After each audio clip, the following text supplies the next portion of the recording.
Hello! Isang magandang umaga sa inyo mga bata at sa inyo mga kasama sa bahay. Andito na naman ako, si Teacher Diana Lynn, para turuan kayo sa ating panibagong aralin. Ngayon ay pag-aaralan natin ang asignaturang Math o Matematika. Tayo ay nasa ika-4 na markahan para sa ika-6 na linggo. Ang ating paksang aralin sa linggong ito ay tungkol sa pagtansya at pagsukat ng haba, bigat, at laman o capacity gamit ang non-standard units ng panukat.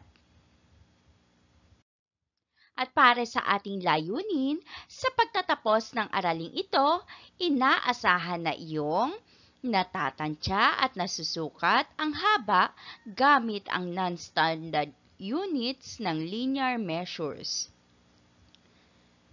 Natutukoy ang haba gamit ang non-standard units of linear measures.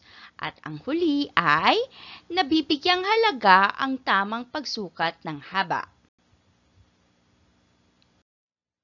Tingnan ang halimbawa sa ibaba.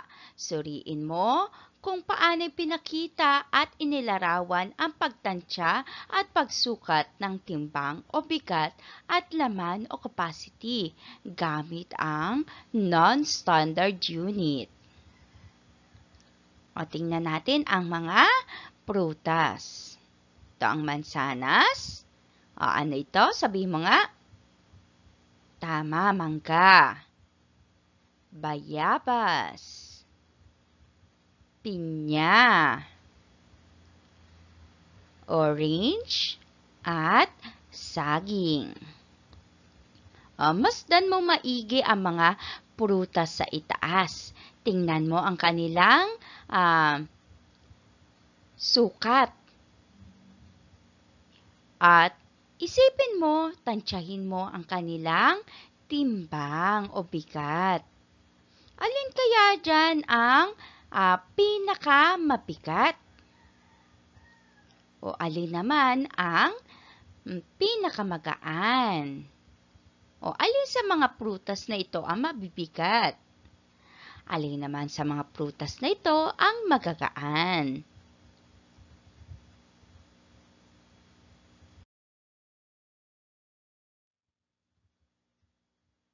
Makikita mo na may mga iba't ibang sukat ng laki at timbang o bigat.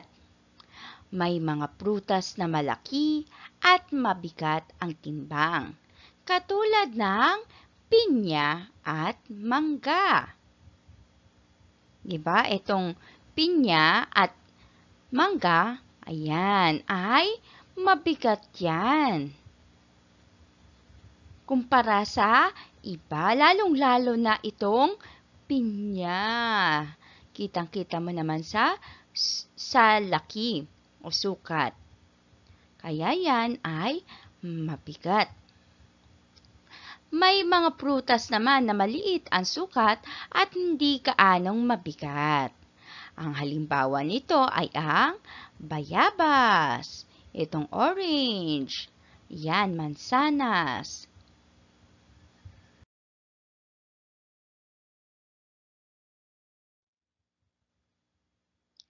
Gamit ang non-standard unit, matutukoy mo ba ang mga prutas na nasa taas kung alin ang mabigat, mas mabigat at pinakamabigat? Sabihin nga natin, alin dito ang mabigat?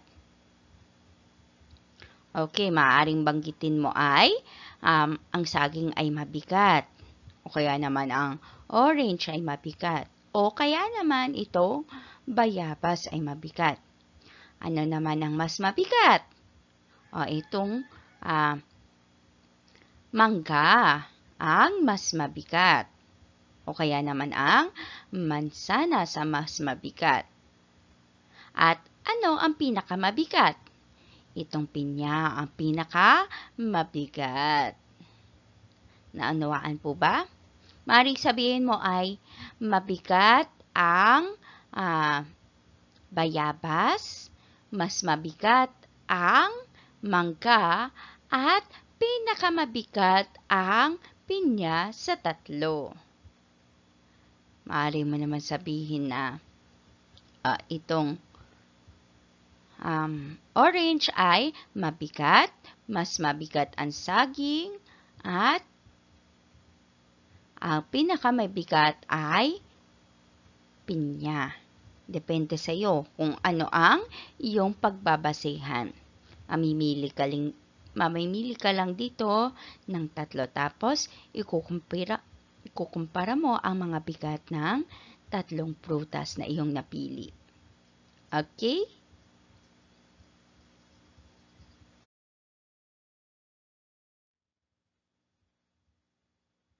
Sa pamamagitan ng improvised balance at isang bagay, maaari mo makuha ang tantyang bigat ng mga prutas na nasa taas. At tingnan ang larawan sa ibaba.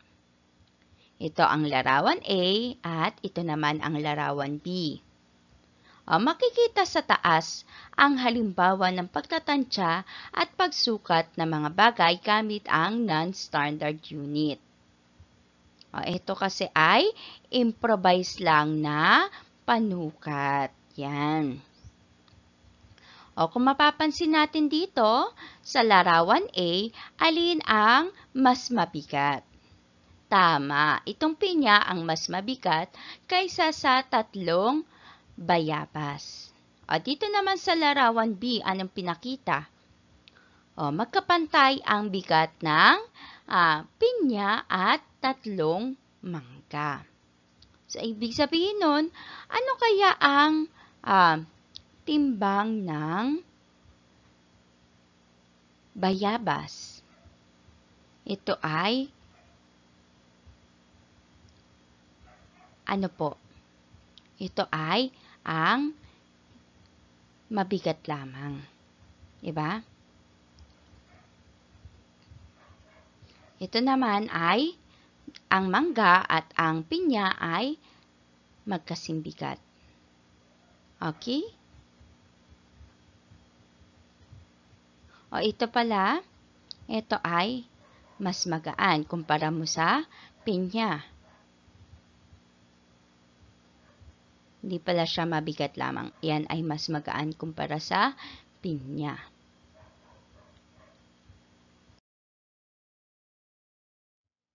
Sa pamamagitan ng mga improvised balance, matutukoy na ang pinya sa larawan B ay katumbas ng tatlong mangga. Samantala, ang larawan A, makikita na ang pinyang may katumbas na tatlong mangga ay mas mabigat kaysa sa tatlong bayabas. Naunawaan mo ba yung pinapakita dito sa larawan? Sige. Sa makatuwid kung ang pinya ay katumbas ng tatlong mangga at mas mabigat sa tatlong bayabas, nangangahulugan na ang tatlong mangga ay mas mabigat kaysa sa tatlong bayabas. Kasi itong tatlong mangga, katumbas lang yan ng bigat ng pinya. Kaya naman, pinapakita dito na mas mabigat ang mangga. Yung tatlong mangga kaysa dito sa tatlong bayabas. Diba? Pagtatantya at pagsukat ng haba, yan naman ang pag-aaralan natin ngayon. Narito ang pangalawang halimbawa. Si Danny ay may hawak na lapis at paper clips. Nais niyang sukatin ang haba ng lapis sa pamamagitan ng mga paper clip. Ilang paper clips kaya ang katumbas ng haba ng lapis? Narito ang larawan. Kung makikita mo, ito ang lapis. Ayan, nagtantya siya ng kung ilang paper clip kaya ang katumbas nito. Ito yung sukat ng paper clip, isang ganito. Ayan. Gamit ang paper clips, ilang paper clips kaya ang katumbas ng haba ng lapis?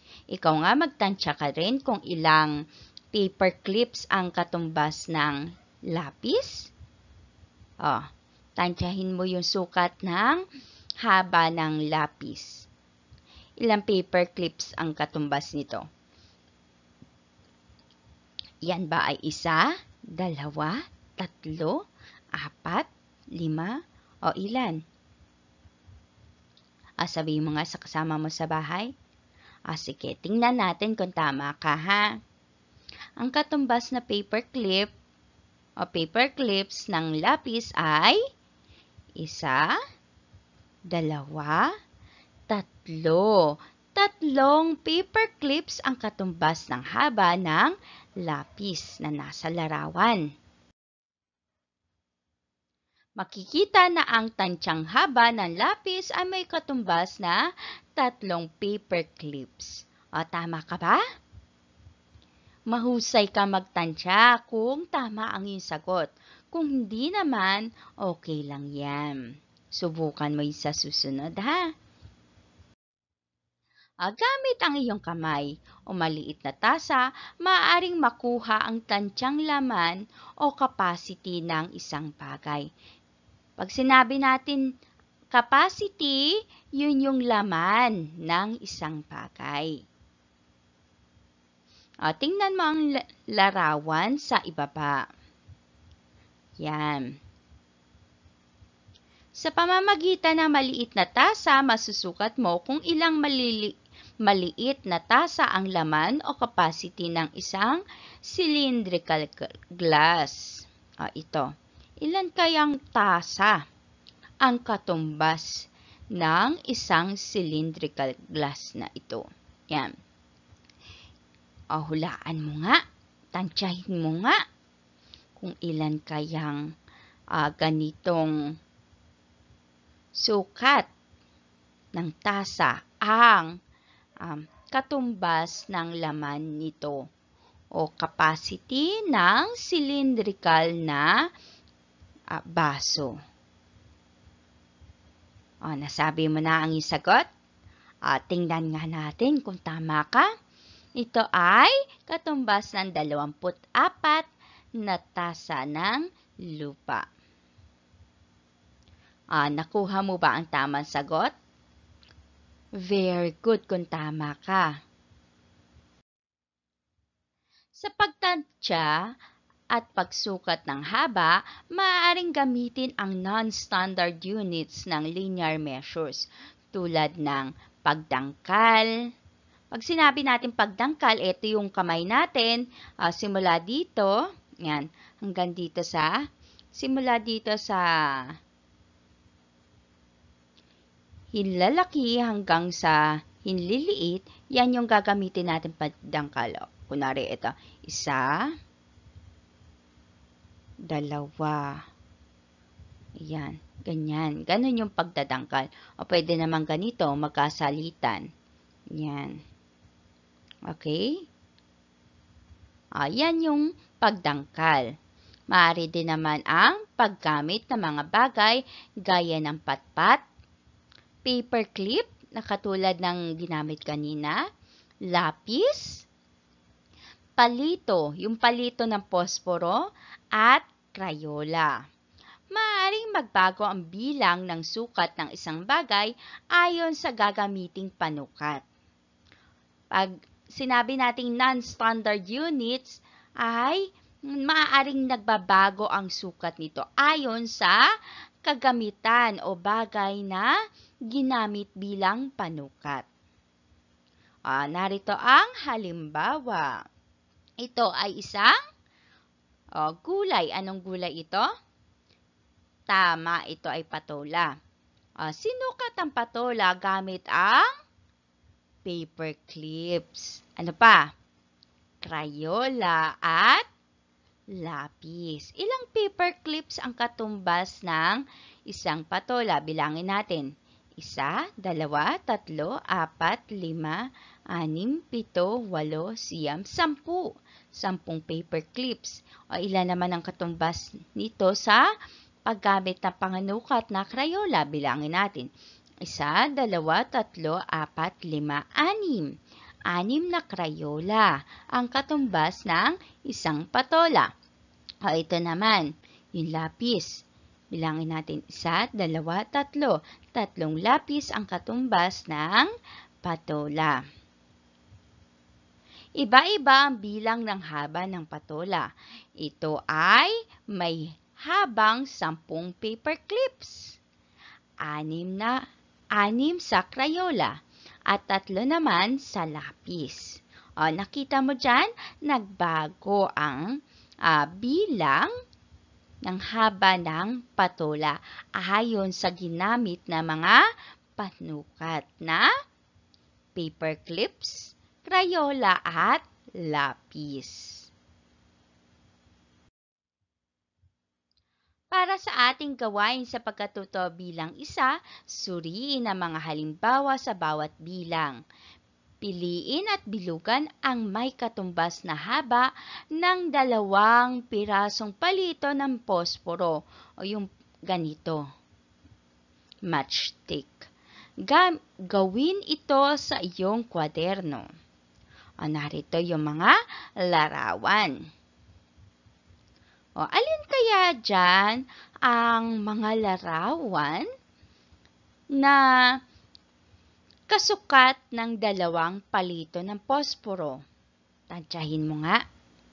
O, bibilugan mo ang iyong sagot. Gawin mo sa kwaderno. Maaari mong i-pause ang video ito para maisagawa mo ang gawain sa pagtuto bilang isa. O, maaari na natin sagutan. Sa palagay mo, ano-ano ang mga larawan o mga bagay na katumbas ng 2 palito ng posporo? O, bilugan natin. Number 1. Yan ba ay katumbas ng 2 palito ng posporo? Bilugan mo kung opo. Kung hindi naman, hayaan mong walang bilog. O, number 1, ito ay may bilog. Maaring yan ay katumbas ng 2 palito ng posporo. Number 2, katumbas kaya ito ng 2 palito ng posporo? Hindi po, dahil ito ay masyadong maikli. Ayun, number 3 naman, pambura. Ang pambura ay hindi din katumbas ng 2 pirasong palito ng posporo. Maikli rin ito. Ito, yung number 4. Yan, maaari yang katumbas ng 2 palito ng posporo. Number 5. May bilog ba ang sagot mo? Tama ka kung ganon. Ayan, maaari yung tissue ay katumbas ng 2 palito ng posporo. Etong number 6, ang mesa. Katumbas ba yan ng 2 pirasong palito ng posporo? Opo, hindi po yan katumbas ng 2 palito ng posporo. Kaya ito ay walang bilog. Number 7, may bilog ba yan o wala? Tama, may bilog yan. Number 8, ang glue ay katumbas ng 2 pirasong palito ng posporo, kaya may bilog din. Number 9, ang gunting. Katumbas ba yan ng 2 palito ng posporo? Tama ka. May bilog yan. At number 10, itong ruler. Yan ay mayroong bilog. Nakatumbas ng 2 palito ng posporo. Nakuha mo ba lahat ng tamang sagot? Mahusay ka kung ganun. Mahusay ka sa pagtansya ng haba ng mga bagay. Para sa ating gawain sa pagkatuto bilang 2, suriin ang bawat larawan sa ibaba, ibigay ang katumbas na bilang o sukat, isulat ang iyong sagot sa iyong kwaderno. Number 1, mayroon tayo ditong cylindrical glass. Ang isang cylindrical glass ay katumbas ng 5 tasa. Kung mayroon tayong 4 na cylindrical glass, ilan ang magiging katumbas nitong tasa. Isipin mo nga, ang isang tasa ay katumbas ng ang isang cylindrical glass ay katumbas ng 5 tasa. Ilan yan? Ano ang iyong sagot? At ang tamang sagot ay 20. Paano naging 20? Mag-start tayo ng skip counting by 5. Kasi 5 po ang tasa na katumbas ng isang cylindrical glass. Okay, mag-start tayo. 5, 10, 15, 20. Nag-stop na tayo dito sa 20 kasi pang-apat na yon. Ay 4 lang naman daw na cylindrical glass. Number 2. Itong tissue, ang kahon ng tissue ay katumbas ng 3 dice. Kung mayroong 5 tissue box, ilang dice ang katumbas nito? Saan tayo mag-start ng skip counting? Sa 3. 3, 6, 9, 12, 15. So, ang ating sagot ay 15. 15 dice ang katumbas nito. Number 3. Mayroon tayo ditong jeep. Ang isang jeep ay katumbas ng 2 taxi. Kung mayroong 3 jeep, ilang taxi ang katumbas nito? Ano ang isagot? At ang tamang sagot ay 6. Dahil nag-start tayo sa 2, 4, 6. Ayan, kasi pangatlo na yun. Naintindihan mo ba? Ito yung panghuli. Mayroon tayo ditong isang glue. At ang isang glue ay katumbas ng 3 stapler. Kung mayroong 5 glue, ilang stapler ang katumbas nito? Sabihin mo nga yung sagot. At ang tamang sagot ay 15. Mag-start tayo sa 3. 3, 6, 9, 12, 15. Kaya yan naging 15 na staplers. O 15 stapler. Nakuha mo ba ang mga sagot dito sa gawain sa pagkatutabilan 2? Magaling! At tandaan, sa pagtansya at pagsukat ng haba, maaaring gamitin ang non-standard units ng linear measures tulad ng pagtangkal at paggamit ng mga bagay gaya ng patpat, paperclip, lapis, palito at crayola. Maaaring magbago ang bilang ng sukat ng isang bagay ayon sa gagamiting panukat. Tandaan mo yan, ha? Para sa ating gawain sa pagkatuto bilang 3, suriing mabuti ang bilang ng larawan sa bawat bilang. 3 tasang apple juice ang laman ng isang karton. Ibigay ang bilang ng tasang apple juice. Gawin ito sa iyong kwaderno. Number 1. Mayroon tayo ditong 3 karton ng apple juice. Ang nawawala ay ang bilang ng tasa. Kung ang isang karton ay katumbas ng 3 tasang apple juice, ilan naman kapag mayroong 3 karton ng apple juice, ilang tasa ang katumbas nito? Gawin nga natin, i-drawing nga natin, iguhit muna natin para mas makita mo. Okay, una, ang isang apple juice ay katumbas ng 3 tasa. Yung pangalawa, dagdagan pa natin ng 3. At ang pangatlo ay 3 pa. Bilangin natin ilan lahat yan. 1, 2, 3, 4, 5, 6, 7, 8, 9. Kaya ang tatlong karton ng apple juice ay katumbas ng 9 na tasa ng apple juice. Ang sagot natin ay 9 na tasang apple juice. Naunawaan ba? Sige. Ito yung number 2. Hindi na natin iguguhit. Ilalagay na lang natin ang katumbas na bilang ng tasa ng apple juice. Meron tayo ditong 1, 2, 3, 4, 5.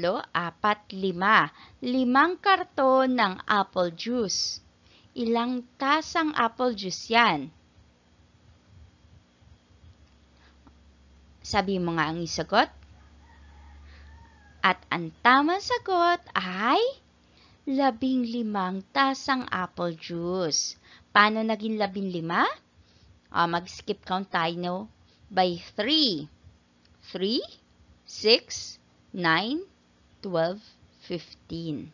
Kasi 5 tasa ng apple juice ay 3 tasa ang bawat isang karton at 5 karton pala. 5 karton ang ating bibigyan ng katumbas na tasa ng apple juice. Kaya ang sagot natin ay 15 tasang apple juice. Number 3, mayroon tayo ditong 1, 2, 3, 4, 5, 6. 6 na karton ng apple juice. Ilan ang iyong sagot? Ilang tasa kaya ang katumbas nito? Ilang tasang apple juice ito? Sabihin mo nga ang isagot. At ang tamang sagot ay 18 tasang apple juice. Bilangin natin. 3, 6, 9, 12, 15, 18. 18 tasang apple juice.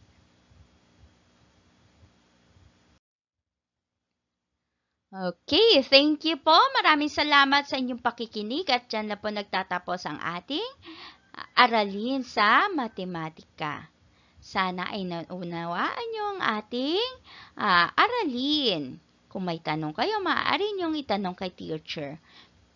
Pero pwede din naman na balik-balikan nyo ang video lesson na ito hanggang sa maunawaan nyo ang ating aralin. Ako muli si Teacher Diana Lynn, ang inyong guro na nagtuturo sa bawat panibagong aralin.